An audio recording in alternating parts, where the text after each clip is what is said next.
La situation de l'emploi n'a pas toujours été comme ça, là, mais moi, quand je suis sortie du bac, il n'y avait pas beaucoup d'emplois, puis on se battait. Je me rappelle mon premier emploi, là, on était 40 personnes assises dans une salle, puis on était toutes en audition pour un poste. Il y avait une position, puis on était 40 personnes à appliquer dessus. Malheureusement, en ce moment, c'est pas le cas, c'est la situation inverse. Il y a 40 offres d'emploi de soudeurs. Copier-coller, c'est exactement la même chose. Donc, quelqu'un qui est en recherche d'emploi ou pas en recherche d'emploi, comment il fait pour s'y retrouver? On s'entend que la job de soudeur, oui, il y a des jobs un peu différents, mais en bout de ligne, c'est quand même similaire. Donc, moi, ce que je leur dis toujours, c'est au niveau de la description de poste, c'est ça qui est le plus important. Donc, toi, en quoi, donc il faut parler de la job, en quoi elle est différente ou en quoi elle a des particularités versus une job typique de soudeur. Puis, il faut aussi dire en quoi la culture de l'organisation, en quoi les valeurs de l'organisation sont différentes des autres. Il faut aussi souvent, les commentaires que j'ai là, des gestionnaires, c'est qu'ils cherchent un profil bien précis d'une personne. Je vais te ramener à une autre anecdote, OK?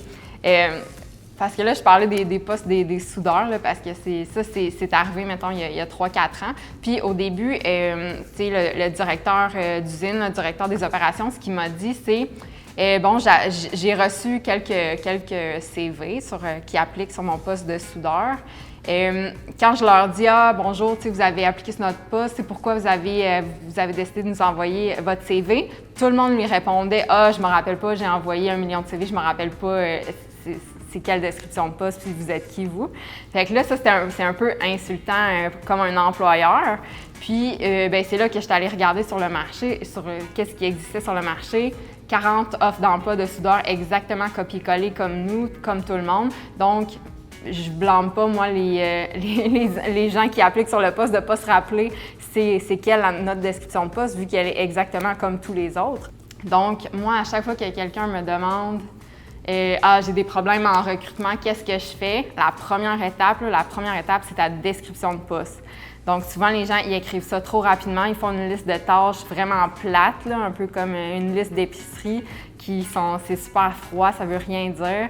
Donc, c'est normal que vous ayez de la misère à recruter à ce niveau-là. Vous devez vraiment prendre le temps d'écrire une description de poste, de vous poser les questions, quel type de personne on recherche, qu'est-ce qui va la faire triper dans cette job-là, parce qu'il y a toujours, tous les emplois, toutes les entreprises sont différents. Il y a toujours quelque chose qui vous différencie d'un autre. Puis, il y a toujours aussi un type de profil que vous recherchez.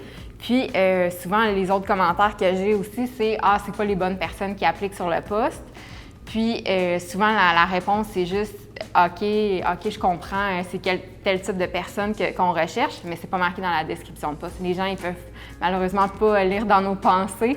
Donc, si on cherche un tel type de profil, tel type de connaissances, d'aptitudes, bien là, il faut s'assurer que ça soit vraiment clair dans la description de poste. Puis, les gens, dès qu'ils lisent quelque chose qui se reconnaissent, bien, ils sont déjà plus interpellés par l'offre d'emploi, puis ils ont le goût d'appliquer. En fait, c'est faire un persona. Comme en marketing, on fait un persona. C'est faire un persona de notre candidat idéal. On le décrit dans notre description de poste. Moi, l'étape numéro 1, la description de poste, passer des heures à la lire, à la relire, faites-la lire à d'autres gens. Puis une fois que ça c'est fait, là, on peut s'amuser puis faire tout le marketing, là, le même marketing qu'on ferait pour un produit, en fait. Donc, on s'assure de faire une vidéo. Il faut que la vidéo, on voit les employés, on voit l'ambiance de travail, on voit l'endroit où les gens vont travailler. Si c'est un manufacturier, on voit l'usine, on voit les bureaux. Si vous avez des activités sociales en dehors, idéalement, on les voit aussi. Même chose, il faut des photos aussi. Moi, j'aime ça relier mes offres d'emploi avec des images qui représentent l'emploi ou l'employé dans son milieu de travail. Ça aide les gens à s'imaginer à cet endroit-là, puis ça aide les gens aussi à voir l'endroit dans lequel ils travailleraient.